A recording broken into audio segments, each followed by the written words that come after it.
After the father's death, no one was able to approach the aggressive horse left behind. It attacked any adult who tried to touch it, until the 8-year-old boy, ignored by everyone, stepped forward and whispered something into the animal's ear. Hands began to tremble, the shouting stopped, and everyone fell into absolute silence. Subscribe to the channel, leave a like, and comment from which part of the world you're watching, because now I'm going to tell you everything. The screen door slammed shut. Cole Miller did not turn around. He sat on the back porch steps, his small fingers rubbing the frayed cuff of the big denim vest he wore. Inside the house, voices rumbled like distant thunder. "It's been 2 months, Elena." The voice was gravelly and firm. It belonged to Bo Dawson, the foreman. "That black devil out there is gonna hurt somebody. He's kicked the south stall to toothpicks. He tried to take a chunk out of Jimbo's shoulder yesterday. It's a miracle he missed." "I know, Bo." That was his mom, Elena. She sounded tired the way she always sounded now.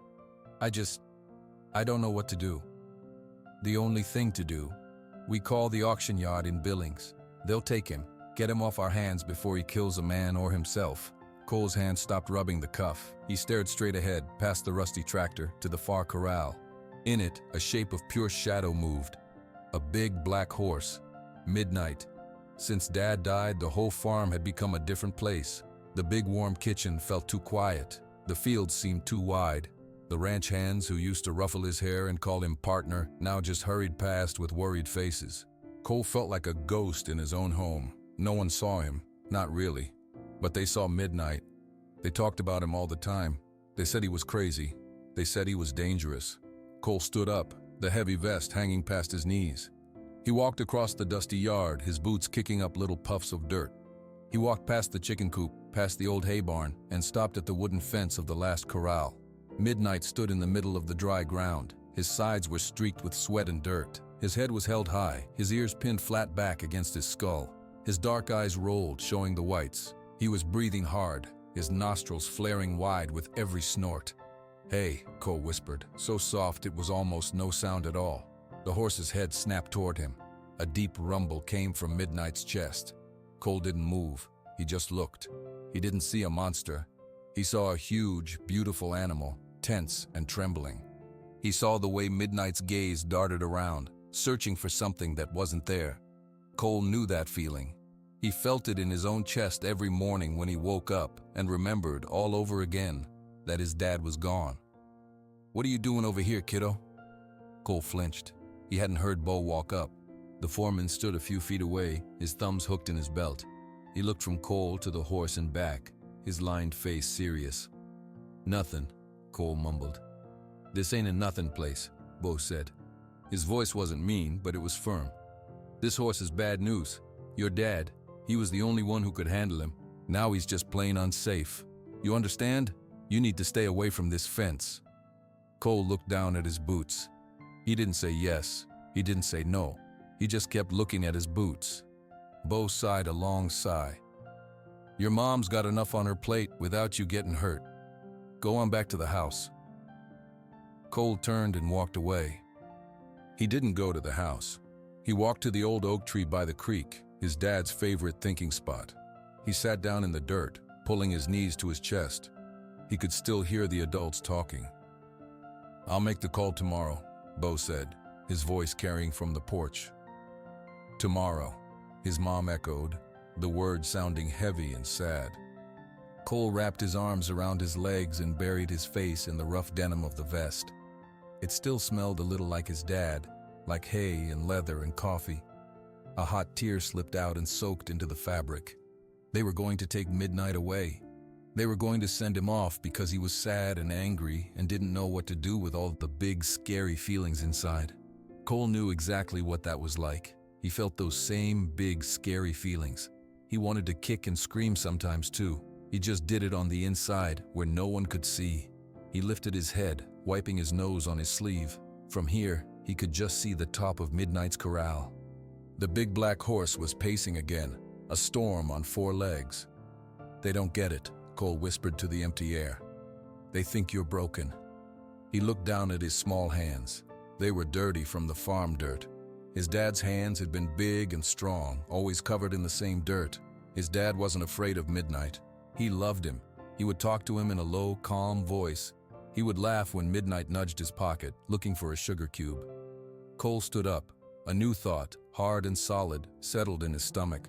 They were wrong. About Midnight, and maybe about him too. He wasn't just a sad, quiet boy to be told where to go. He knew something they didn't. He didn't know what he could do yet. But as he walked back toward the house, his eyes stayed on the distant, angry horse. They were in this together, whether anyone else saw it or not. And he wasn't going to just stand by and let them take his friend away. The morning sun did not warm the kitchen.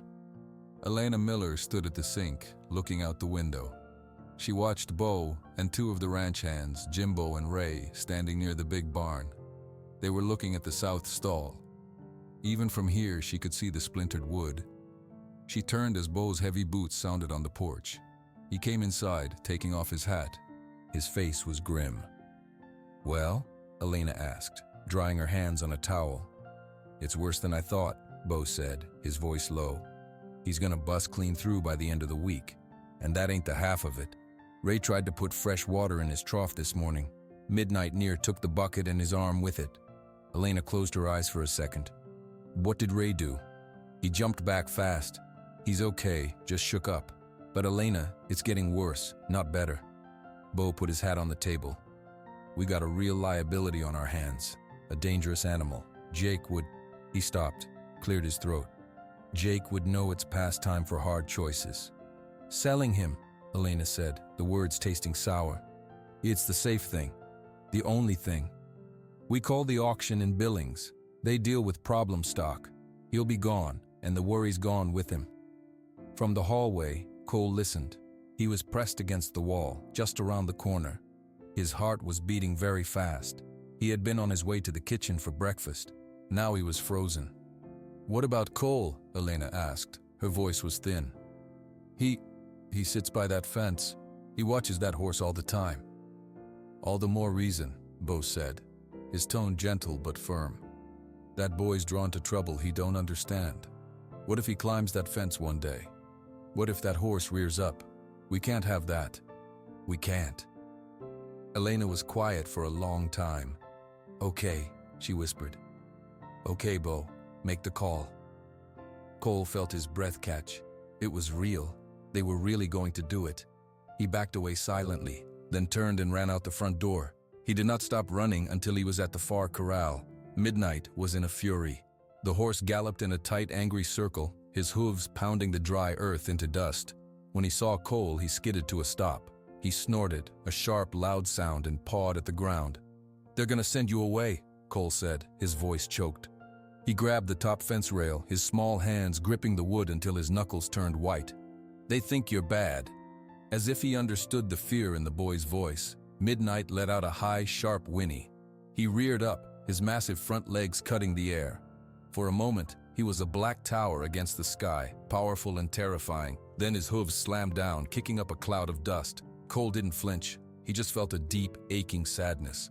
He saw the fear in the horse's eyes, not the anger. Later, he sat on a bale of hay near the equipment shed. Jimbo and Ray were taking a break, drinking from their water bottles. "I'm telling you," Jimbo said, shaking his head. "I've seen mean horses. This ain't that. This is like... He's haunted." "He's just plain loco," Ray said, rubbing his arm where Midnight had almost bitten him. "Remember how he was with Jake? Gentle as a lamb, followed him around like a puppy. Now look at him. It's a switch flipped in his head. You can't fix that." "Bo's right to sell him," Jimbo agreed. "It's a shame, but it's the only way, for everyone's good." Cole pulled his dad's vest tighter around him. To them, Midnight was a problem to be solved, a thing to be removed. He walked back toward the house, his head down. He saw his mom on the porch now, talking to a man in a clean shirt and a new-looking hat. Hank Fletcher. Hank was smiling, but it wasn't a warm smile. "Elena," Hank's voice boomed. "Just heard about your trouble with that black horse. Nasty business." "We're handling it, Hank," Elena said. She was twisting her wedding ring around her finger. Of course, but a fine piece of land like this, and a widow trying to manage it all. A dangerous animal is the last thing you need. Puts everyone at risk. My offer for the whole place still stands. Would solve all your problems in one go." "The farm is not for sale," Elena said, but her voice didn't sound very strong. "Well, you think on it. In the meantime, you be careful." Hank tipped his hat and walked back to his shiny truck. Elena watched him drive away. She looked tired, her shoulders slumped. She didn't see Cole standing by the corner of the house. Cole's panic from the morning had hardened into a cold lump in his stomach. The adults had it all decided. Bo thought it was for safety. Hank thought it was a problem to be bought. His mom was just too tired to fight. They were all talking, but none of them were listening. They weren't listening to the horse, and they certainly weren't listening to him. He was just a little boy. His words didn't count. He felt smaller than ever, drowning in a sea of grown-up decisions. But the thought of that empty corral, of midnight gone forever, was a pain he couldn't stand. He had to make them hear. He just didn't know how. The sound of an unfamiliar truck engine broke the afternoon quiet. Cole, who was sitting under the oak tree, looked up. A large, rusty trailer was pulling into the yard behind a pickup truck he didn't know. Two men got out.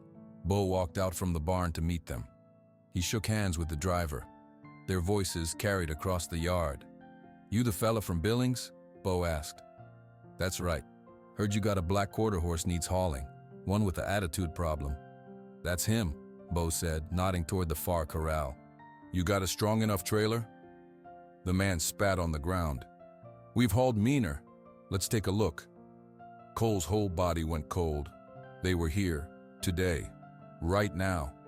He scrambled to his feet and ran toward the house. He burst through the kitchen door. His mom was at the table, staring at a pile of bills. "Mom, there's a man here with a trailer." Elena looked up, her eyes wide and guilty. "Cole, honey, you said you'd think about it. You didn't say today." His voice was a high, frightened whisper. "Bo made the call this morning. It's for the best, baby. It's too dangerous." She reached for him, but he backed away. "No, it's not. You're wrong." He turned and ran back outside, his vision blurry with tears. The men were walking with Bo toward Midnight's corral. The horse saw them coming. He let out a scream, a sound that was pure fear and rage. He began to run along the fence line, his body a tense bolt of black energy. "See what I mean?" Bo said to the trailer man. "You can't even get near the gate. We'll get him, might need to rope him, might get a little rough." Cole heard the words "rope him" and "rough." He pictured men with ropes chasing Midnight, hurting him, forcing him into the dark trailer. A feeling stronger than fear took over. It was a clear, sharp need. While all the adults were gathered at the corral fence, pointing and talking, Cole moved. He didn't run. He walked, straight and quiet, along the side of the barn, staying out of their sight. He came up to the far side of the corral, opposite the gate where the men stood. Midnight saw him. The horse wheeled around, snorting, his attention now split between the crowd at the gate and the small boy alone on the other side. "Cole Miller, you get away from there right now!" Bo's shout was full of panic. "Cole, baby, no!" Elena screamed. Cole did not listen. He put his hands on the top rail of the wooden fence. He pulled himself up. For a moment he sat on the top, his legs dangling over the side into the corral. The ground looked very far down. Midnight paced in the center, confused, his head swinging between the two threats. "Hey kid, get down! You're gonna get killed!" yelled the stranger from Billings. Cole took a deep, shaky breath. He pushed off and dropped into the dirt. The second his boots hit the ground, Midnight froze. Then, with a powerful surge, he reared up. His front hooves sliced the air, higher than Cole's head. The shadow of the big horse fell over him. The adults were screaming. Cole's knees shook so hard he thought they would buckle. He wanted to cry. He wanted to run, but he thought of the rope. He thought of the dark trailer. He took one step forward. The dirt was soft under his boot. Midnight landed with a heavy thud. He blew out a furious breath, his nostrils wide. Cole took another step. He was close now. He could see the sweat on Midnight's neck. He could see the whites all around his dark, frightened eyes. Slowly, very slowly, Cole lifted his right hand. He held it out, palm up, fingers soft. It was trembling. "Whoa, boy," Cole whispered, so quiet only the horse could hear. The shouting from the fence seemed far away. His mouth was dry. He remembered his dad's voice, low and easy. He remembered the silly secret thing he would say. He closed his eyes for a second, then opened them, looking right at the horse. He whispered the words, the special code from a world that was gone. "Hey there, Midnight Sky. The effect was instant. Midnight's head jerked. His ears, which had been pinned flat back, had twitched forward. The hard, angry line of his mouth softened. He let out a short, confused snort, not of rage, but of question. Cole held his breath, his arm still out. Midnight took one hesitant step toward him, then another. He lowered his mighty head, stretching his neck out. He sniffed the air near Cole's hand. He sniffed the denim of the big vest. Then, with a gentleness that seemed impossible, he touched his velvety dark nose to the center of Cole's small, dirty palm. The warmth of it, the softness, sent a shock through Cole's whole body. A single tear rolled down his cheek, cutting a clean line through the dust. Everything was silent. The shouting had stopped. The only sounds were the horse's soft breathing and the distant call of a crow. At the fence, no one spoke. Bo's mouth was open. Elena had both hands pressed over hers. The man from Billings took his hat off and scratched his head. In the middle of the corral, a small boy in an oversized vest stood with his hand on the nose of a giant black horse. The horse was still. The boy was still. The storm between them was over. The man from Billings left with his empty trailer. The grown-ups stood in a loose group by the barn, talking in low, confused voices. Cole paid no attention to them. He was still in the corral, his small hand resting on Midnight's neck. The horse stood quietly, his head lowered, his eyes half closed. Bo was the first to approach the fence. He moved slowly. "Cole," he said, his voice uncharacteristically careful. "You okay, son?" Cole nodded, not looking away from Midnight. "How about you come on out of there now? Real slow." Cole shook his head. "He's okay. He won't hurt me." Elena rushed to the fence, her face pale. "Cole, please." Seeing his mom's fear, Cole knew he had to listen. He gave Midnight one last pat. "I'll be back," he whispered. He walked to the gate, and Bo opened it just enough for him to slip out. The moment the gate clicked shut, Midnight's head snapped up. He let out a sharp snort and trotted to the far side of the corral, putting distance between himself and the adults at the fence. "He's only calm for the boy," Jimbo said, stating what everyone could see. Bo just chewed on the end of a piece of straw, his blue eyes fixed on the horse. He didn't say anything. The next morning, Cole was up before the sun. He took 2 apples from the kitchen bowl. Elena watched him from the table, her coffee cup in her hands. "You're going out there again?" she asked. "He's my friend," Cole said simply. "Just be careful. Please, stay by the fence." Cole didn't answer. He walked out into the cool, gray dawn. He went straight to Midnight's corral. The horse was already awake, standing watchful and tense. When he saw Cole, his ears twitched forward. Cole climbed the fence and sat on the top rail. He held out one of the apples. "Brought you breakfast." Midnight eyed him, then the apple. He took a few cautious steps closer. He stretched his neck and lipped the apple from Cole's palm, his whiskers tickling the boy's skin. The crunch was loud in the quiet morning. "My dad always said you were the smartest horse he ever knew," Cole said, his voice soft. He took a bite of his own apple. "He said you figured out how to open the grain bin latch once. Remember that?" Midnight chewed, watching him. "He used to laugh so hard when you'd do that." Cole's throat felt tight. "I miss his laugh." The horse took another step closer, now standing right beside the fence. He lowered his head, not to eat, but just to be near. Day after day, it became their routine. Every morning, Cole would bring an apple or a carrot. He would sit on the fence or, on brave days, slip into the corral. He would talk. He told Midnight about the time his dad taught him to fish in Willow Creek and how they didn't catch anything. He talked about the big snowstorm last winter and how they all had to stay in the barn with the animals to keep warm. He talked about his dad's favorite chocolate cake and how he always let Cole lick the spoon. He never talked about the hospital, or the phone call, or the empty feeling. He talked about the good stuff, the living stuff, and Midnight listened. His ears would swivel toward Cole's voice. The hard, defensive look in his eye began to soften. One morning, Cole brought a brush. He showed it to Midnight. "My dad used to brush you. You liked it." He reached out slowly and touched the brush to the horse's shoulder. Midnight flinched, but held his ground. Cole made slow, gentle strokes. Dust and loose hair came away, revealing the sleek black coat underneath. After a few minutes, a low rumble came from Midnight's chest. He was relaxing. Elena watched from the kitchen window. She saw her son smile for the first time in months, a real smile, one that reached his eyes. It made her heart ache in a new way. She wanted to believe this was good. She wanted to believe the danger was past. She walked out to the corral one afternoon. Cole was inside, leading Midnight in a slow walk around the perimeter, just holding a loose lead rope. The horse followed him, his steps careful and matched to the boys. "Look, Mom," Cole said, his voice full of quiet pride. "I see, honey, I see." She forced a smile. "He really likes you. He just needed someone to remember Dad with him," Cole said, as if it was the simplest thing in the world. That night, Elena found Bo fixing a harness in the tack room. "He's different out there, Bo. He's happy." Bo kept working, his hands busy with leather and waxed thread. "I seen it. The horse is different too, for him." He paused. "But it's still a 1,000-pound animal, Elena. One loud noise, one bad scare. The boy's tiny. He don't understand the risk." "You think we should still sell him?" she asked, her voice small. Bo sighed. "I think we gotta be careful not to confuse a miracle with a solution.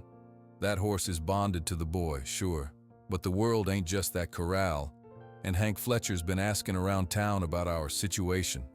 Elena's smile faded. The worry settled back over her, heavier than before. She could see Cole's happiness, a fragile, beautiful thing, but she could also see the big, powerful horse and the big, powerful problems waiting just outside the fence. She didn't know which one to trust. Hank Fletcher's shiny truck came up the driveway 2 days later.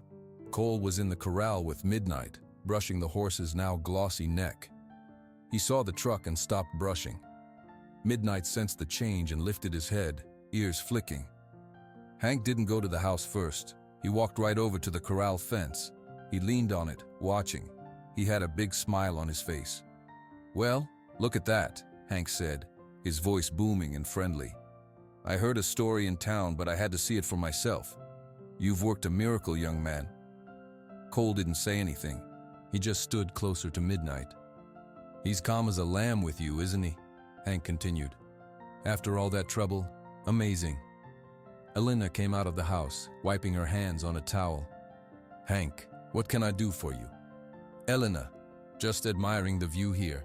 You've got quite a boy, and quite a horse." He turned his smile on her. "Mind if we talk a minute? Inside?" Elena nodded slowly. "Cole, come on in now." "I'm staying with Midnight," Cole said, his voice firm. "Okay, just for a minute, honey." Elena led Hank into the house. Cole stood frozen, the brush hanging from his hand. He had a bad, cold feeling in his stomach. He crept to the side of the house, under the open kitchen window. Inside, Hank's voice was clear. "Elena, let's not dance around it. That horse was a dangerous liability. Now, thanks to your boy, he's a valuable asset. A trained, calm, pure black quarter horse, that's worth a lot of money." "He's only calm with Cole," Elena said. Cole heard the rustle of papers. She was probably looking at those bills. "Doesn't matter to a buyer. The potential is there. Now, I'm a fair man.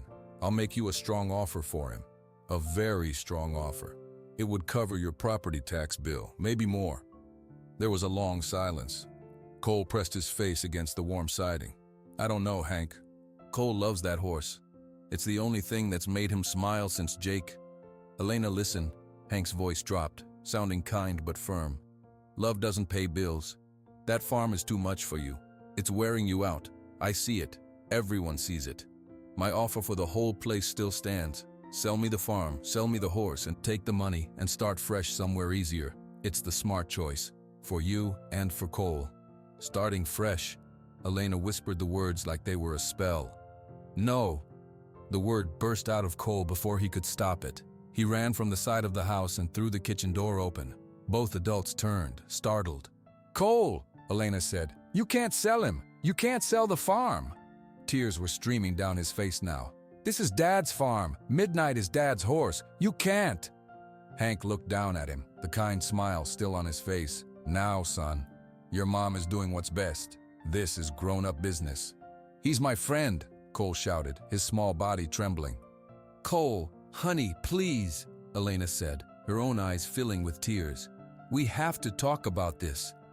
"There's nothing to talk about. You said you wouldn't. You promised you'd think." He was sobbing now, huge, gulping sobs that hurt his chest. "I never promised," Elena said softly, and her words felt like a door slamming shut. Cole looked at her face. He saw the tiredness, the worry, the defeat. She was thinking about Hank's offer. She was really thinking about it. He couldn't breathe. He turned and ran out of the kitchen, past the corral where Midnight watched him go, and into the wide, empty field behind the barn. He threw himself on the ground, crying into the dirt and the grass. Inside, the voices started again, lower now. He couldn't hear the words. He didn't need to. He knew what they meant. Later, when the sun was low, Elena found him there. She sat down in the grass beside him. "Cole," she said gently.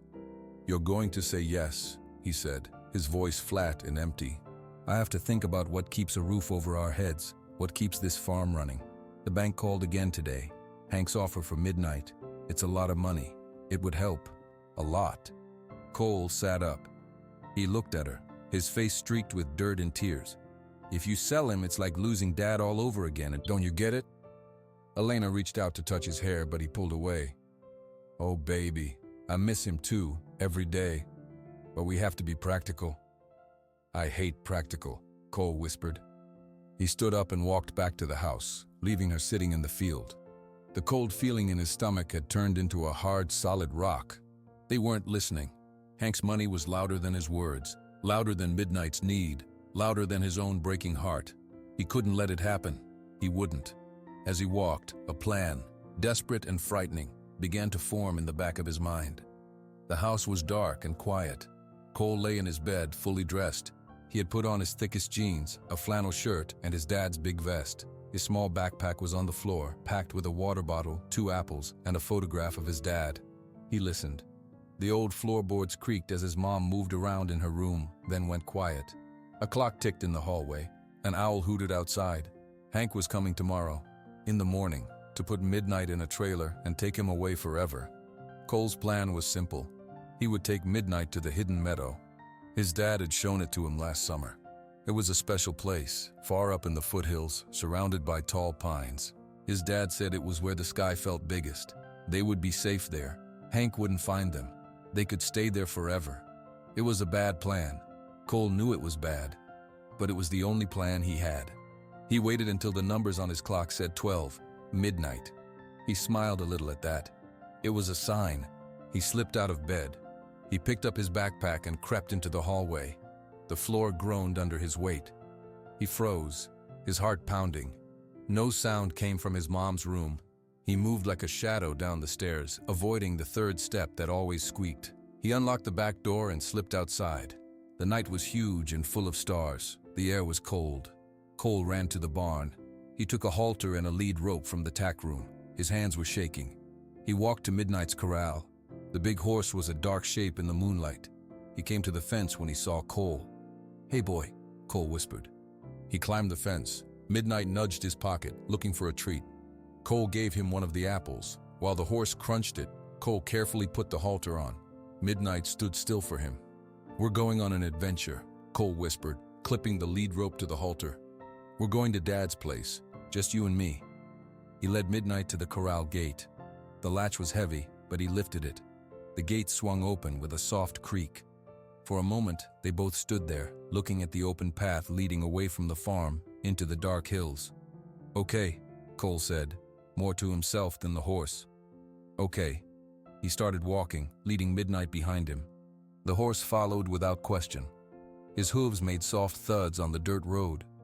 Cole did not look back at the sleeping house. He felt a terrible pang in his chest, thinking of his mom. But he pushed it down. She was going to let Hank take Midnight away. She didn't understand. They left the road and started up a narrow game trail into the foothills. The trees closed in around them. It was darker here. Cole used a small flashlight from his backpack, but its beam was weak. "It's not much farther," he said, though he wasn't sure. Everything looked different at night. The trail seemed steeper. The rocks were sharper. They walked for a long time. Cole's legs began to ache. Midnight was breathing hard behind him. Once, the horse stopped suddenly, his ears swiveling. "What is it?" Cole whispered. He heard a rustle in the bushes. A small animal, maybe. Midnight snorted but walked on. After what felt like hours, Cole wasn't sure of the way anymore. The trees all looked the same. He was trying to find the creek he and his dad had followed, but he couldn't hear any water. A cool wind picked up, shaking the pine branches. It sounded like whispering. Cole pulled his vest tighter. Then, from far away, he heard a low rumble. Thunder. Midnight's head jerked up. He pulled back on the lead rope. "It's okay," Cole said, his voice shaky. "It's just thunder. It's far away." But the wind grew stronger. The stars began to disappear behind fast-moving clouds. The rumble came again, louder this time, closer. A sudden bright flash lit up the whole sky for a second. It was a lightning bolt striking a distant ridge. The thunder that followed was a huge, cracking boom that shook the ground. Midnight screamed. He reared up, yanking the rope from Cole's hand. The lead rope was gone. Cole fell backwards into the mud as Midnight's hooves slammed down where he had just been standing. Another flash of lightning. For a second, he saw the horse's eyes, wide with pure terror. Then Midnight wheeled around and bolted. He crashed through the underbrush, the sound of his panicked escape swallowed by the roar of the wind and another boom of thunder. "Midnight, come back!" Cole screamed. His voice was a tiny thing against the storm. The sky opened up. Cold, heavy rain fell in sheets. It soaked through Cole's vest and his clothes in seconds. He was alone. He tried to stand up. His right foot slipped in the mud. A sharp, hot pain shot through his ankle. He cried out and fell again. He sat in the mud, rain streaming down his face, mixing with his tears. He couldn't stand up. He was lost. Midnight was gone. "Help!" he yelled, but the wind stole the word. No one could hear him. No one knew where he was. He had to get out of the rain. Using his hands and his good leg, he crawled through the mud and pine needles. He saw a large pine tree with low, thick branches. He dragged himself under it. The ground was a little drier here, but water still dripped through the branches. He pulled his knees to his chest, shivering. His ankle throbbed with a deep, ugly pain. He thought about his warm bed. He thought about his mom sleeping down the hall. He thought about the kitchen light. A huge sob shook his body. He had made a terrible mistake. At the farm, Elena Miller woke up. The wind was howling around the house. She felt a sudden, cold dread. She got out of bed and walked to Cole's room. She pushed the door open. The bed was empty. The covers were thrown back. "Cole?" Her voice was a whisper, then louder. "Cole!" She ran into the room. He wasn't in the closet. He wasn't under the bed. She saw the backpack was gone from his chair. She flew down the stairs, her heart hammering. The back door was unlocked. "Bo!" she screamed, running out into the rain in her nightgown. "Bo! He's gone!" Lights came on in the bunkhouse. Bo Dawson came out, pulling on his coat. Jimbo and Ray followed. "What's wrong?" Bo yelled over the wind. "Cole! He's not in his bed. The door was open." Bo's face went hard. He ran to Midnight's corral. The gate was swinging open. The corral was empty. "He took the horse," Bo said. The words were like a punch. Elena let out a sound of pure fear. "In this? He's out in this storm?" Headlights cut through the rain. Hank Fletcher's big truck pulled into the yard. He rolled down his window. "Saw all your lights on. Everything okay?" "It's the boy," Bo said, striding over. He took that black horse and lit out into the hills. In the middle of this, Hank's eyes widened. Then his expression turned stern. "I knew it. That animal is a menace. The boy's foolish, but that horse is dangerous. He could be thrown, trampled." "We don't have time for that," Elena shouted, her voice raw. "We have to find my son." "We will," Bo said. He turned to the ranch hands. "Jimbo, Ray, get the other horses saddled. We'll go on horseback. They can handle the terrain. I'll call the Johnsons and the Miller family down the road. We need a search party. Now." Hank got out of his truck. "I'll help. I've got a powerful spotlight on my truck. We can take the main fire roads." Bo gave him a short nod. It wasn't a friendly look, but they needed every set of eyes. "Fine. You take the East Ridge Road. We'll fan out on horseback. Elena, you stay here by the phone." "I can't just stay here," she cried. "You have to," Bo said, his voice gentler. "If he finds his way back, someone needs to be here, and the phone might ring." People started arriving within the hour. Neighbors in trucks and on horses, their faces grim. They gathered in the rain-soaked yard, pulling on slickers. Bo gave quick, clear directions, splitting them into groups. Cole's name was shouted into the windy darkness, over and over. The words were torn away as soon as they left their mouths. Under the pine tree, Cole heard none of it. He heard only the rain and the thunder. He was a small, cold, hurting thing in the vast black night. He hugged his injured ankle, praying for the storm to end, praying for the dark to go away. The search went on through the night. Trucks bumped along muddy fire roads, their headlights cutting through the rain. Men on horseback moved carefully along the trails, calling Cole's name. The storm made everything harder. The wind and rain drowned out their shouts. The mud hid any tracks. In the passenger seat of Hank Fletcher's truck, Bo stared out the window, his jaw tight. Hank drove slowly, the truck's powerful spotlight scanning the trees. "This is a waste of good daylight coming up," Hank said, his hands gripping the wheel. "A boy and a crazed animal in this mess? It's a needle in a haystack, a tragedy waiting to happen." "He's a smart kid," Bo said, his voice low. "He knows these hills. He's a kid who made a stupid choice because of a stupid horse. That animal should have been gone weeks ago. Now look at the trouble." Bo didn't answer. He just kept looking out the window, his worry a hard knot in his chest. Back at the farmhouse, Elena paced. The phone was silent. Every time a set of headlights appeared in the yard, she ran to the door, hoping. It was always another neighbor coming to help or report no news. Her friend, Mary Johnson, put a cup of tea in her hands. "Drink this, Elena. They'll find him. He's out there alone. He's scared of thunder." Elena's hands shook so badly the tea sloshed over the rim. What was he thinking? "He was thinking he was saving his friend," Mary said softly. Elena put the cup down and buried her face in her hands. "This is my fault. I didn't listen. I was so worried about the money I didn't see how scared he was." In the woods, the storm began to slow. The rain softened from a pounding downpour to a steady drizzle.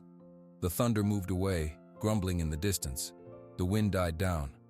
Under the pine tree, Cole was cold to his bone. His teeth chattered. His ankle had swollen inside his boot, a hot, tight pain. He had stopped crying. He was too tired. He just sat, hugging his knees, watching the sky slowly turn from black to gray. He thought about midnight. Was he safe? Was he even more scared? The thought of the horse lost and alone made Cole's chest hurt worse than his ankle. The first birds began to chirp. The world was getting lighter. Cole knew the search party would be looking for him. He felt a flicker of hope, but he also felt shame. They were all out in the cold because of him, because of his bad plan. He tried to stand again, using the tree trunk to pull himself up. The pain in his ankle was a bright, white flash. He gasped and fell back into the mud. He couldn't walk. He was stuck. The feeling of being trapped was worse than the cold. He was a mile from home, maybe more, and he couldn't move. He started to cry again. Quiet, hopeless sobs. At the farm, the sky was light. The search parties began to return, one by one, covered in mud and exhaustion. Their faces said everything. They had found nothing. Elena stood on the porch, her arms wrapped around herself. Hank's truck pulled up. He and Bo got out. Bo's shoulders were slumped. "Anything?" Elena asked, her voice a whisper. "No sign," Bo said, taking off his wet hat. "We covered the east ridges all the way to the old logging road. Jimbo's group checked the south draws. Nothing. The storm washed everything away." Hank slammed his truck door.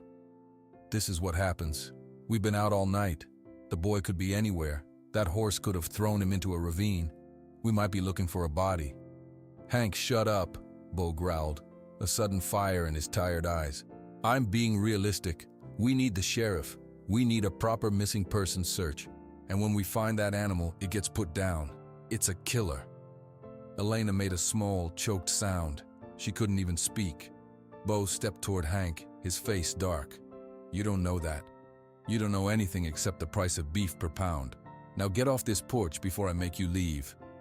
Hank glared at him, then at Elena. He shook his head. "Fine, but this isn't over." He got back in his truck and drove away. Bo turned to Elena. His voice was rough but kinder. "We're not stopping.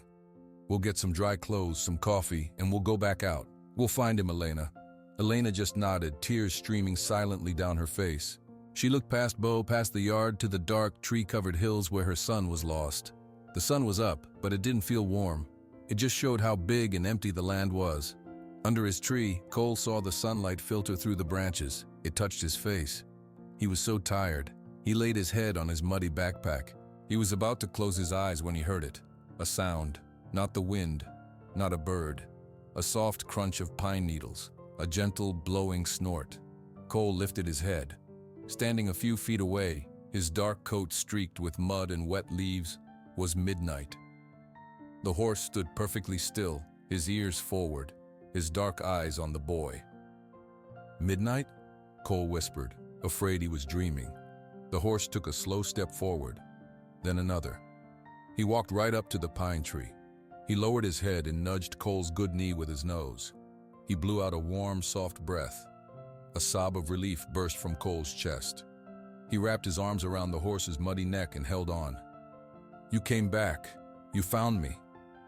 Midnight stood there, solid and still, letting the boy cling to him. He didn't flinch when another distant rumble of thunder sounded. He just stood guard, his body a shelter between Cole and the wide, wet world. Not 10 minutes later, Jimbo and Ray on horseback came picking their way along the higher trail. Jimbo was about to call Cole's name again when Ray grabbed his arm. "Look," Ray said, pointing down the slope. Jimbo peered through the trees. Below, in a small clearing by a large pine, stood the big black horse, and curled up against the horse's front legs was a small figure in a denim vest. "Well, I'll be," Jimbo breathed. He raised his walkie-talkie. Bo, come in. We found him." The crackly voice came back instantly. "The boy? Is he alive?" "He's alive. He's with the horse, down in the west draw near the big lightning-struck pine. The horse is just standing over him." "We're on our way. Don't spook that animal." It wasn't long before the search party gathered. Bo arrived on horseback, Hank in his truck bumping along behind. They all stopped at the edge of the clearing. The scene was quiet. Cole was sitting up now, one hand on Midnight's leg. The horse watched the people approach, his ears flicking, but he didn't move away from the boy. "Cole?" Bo called out, his voice careful. "I'm here," Cole said, his voice small. Elena, who had come in another truck, pushed past everyone. She ran into the clearing, falling to her knees in the mud beside her son. She pulled him into her arms, crying and holding him. "Oh, baby, my baby, are you hurt?" "My ankle," Cole said, wincing as she hugged him. "I think it's broken." Bo dismounted and walked slowly toward them. He kept his eyes on Midnight. The horse watched him, but didn't show any signs of anger. He just shifted his weight, staying close to Cole. "He came back, Bo," Cole said, looking over his mom's shoulder. "He was scared of the storm, but he came back and found me." "I see that," Bo said quietly. There was a look of deep wonder on his weathered face. Hank Fletcher walked up then, his boots splashing in the mud. His expression was not wonder, it was anger. "This is exactly what I was talking about." He pointed a finger at Midnight. "That animal is unpredictable. It ran off and left a child injured in the wilderness. Now step aside, my trailer is hooked up. I'm taking him now, before he causes more harm." "No!" Cole tried to stand, but his ankle gave way. Elena caught him. "Hank, for heaven's sake, not now," Elena said, holding her son. "Now is the perfect time," Hank insisted. "This proves he's unsafe. The deal was for today. I'm here. The horse is here. Hand him over." Bo turned to face Hank.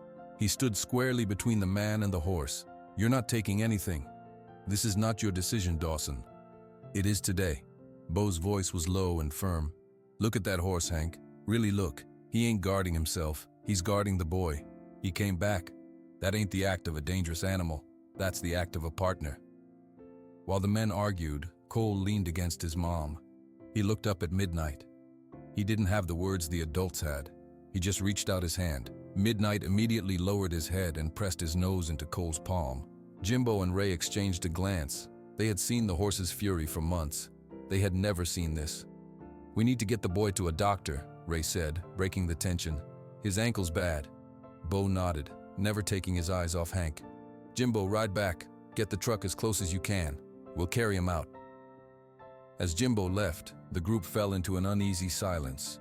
Hank stood fuming, his arms crossed. Bo stood like a fence post, unmovable. Elena rocked her son, who kept his hand on his horse. Midnight stood patiently, his sides rising and falling with calm breaths. He was no longer the storm, he was the shelter from it. But as Cole was carefully lifted by Bo and Ray to be carried out, the horse followed a few steps, a worried look in his eye.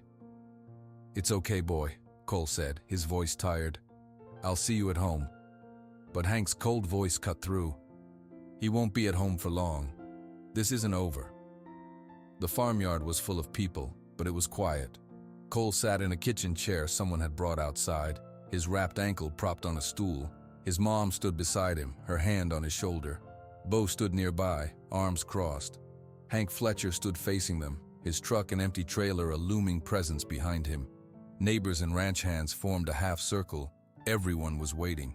"The boy is safe, thank goodness," Hank began, his voice loud enough for all to hear.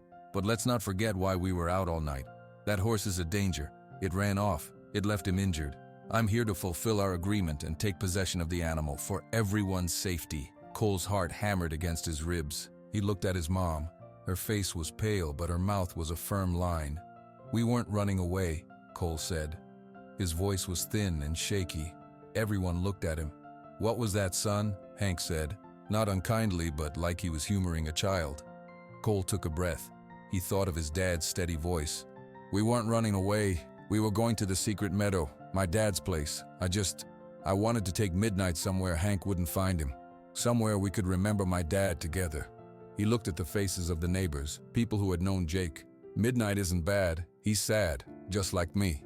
And when I got hurt and was all alone, he came back. He overcame his own scared feelings to find me. That's not a bad horse. That's a good friend." Hank shook his head. "A touching story, but it doesn't change facts. The animal is unstable." "Let the boy show you," Bo said suddenly.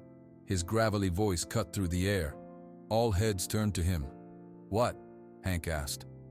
"You're so sure of what you know. Let the boy show you what he knows." Bo looked at Cole.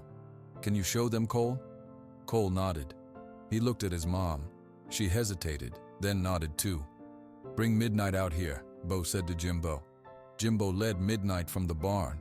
The horse was clean now, his black coat gleaming in the morning sun. He saw the crowd and his steps became careful, his eyes wary. But then he saw Cole. His ears pricked forward. "It's okay," Cole called out, his voice soft but clear. Jimbo brought Midnight to the open space in the yard and let go of the lead rope. The horse was free. People took an unconscious step back. Hank folded his arms, a skeptical look on his face. Cole, using the chair for support, stood up on his good foot. He didn't shout. He didn't wave his arms. He simply held out his hand, palm up. "Midnight," he said. "Come here, please." The big horse walked straight to him, his head low. He stopped in front of Cole and nudged his hand.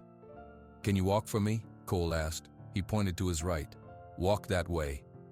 Midnight turned and walked calmly in the direction Cole pointed. He walked 20 feet. "Stop," Cole said. Midnight stopped. "Now come back." The horse turned and walked back, coming to a halt right before Cole. He lowered his head, waiting for the next thing. No ropes, no commands, just a boy asking and a horse listening. A murmur went through the crowd. It wasn't fear, it was awe. Bo stepped forward. He looked at Hank, but he spoke to everyone. "Jake Miller was my best friend. He raised that horse from a foal. They had a bond you don't see but once in a lifetime."